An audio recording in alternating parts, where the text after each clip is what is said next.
ഞങ്ങളിപ്പോൾ നടന്നുകൊണ്ടിരിക്കുന്നത് ബൊണാൻസ എന്ന് പറഞ്ഞ സൂപ്പർ ബൊണാൻസൊന്നുമില്ല എങ്കിലും കുഴപ്പമില്ല, ലാഭത്തിൽ കിട്ടും.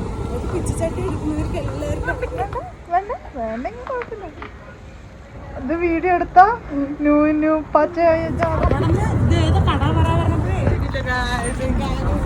ഇനി ഞങ്ങൾ അവിടെ ഇരുന്ന് ഞങ്ങൾ ഡിസ്കസ് ചെയ്തു എന്ത് കഴിക്കണം എന്നുള്ളത്. അവസാനം ഞങ്ങൾ ഒരു കട്ടൻ ചായ ഒതുക്കി.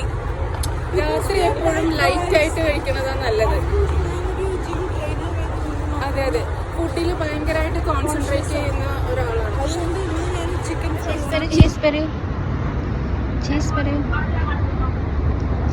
ഇന്നത്തോടെ ഈ വ്ലോഗ് അവസാനിച്ചിരിക്കുന്നു. അടുത്തൊരു വ്ലോഗായിട്ട് പിന്നെ നമ്മൾ കാണുന്നതായിരിക്കും. ബൈ.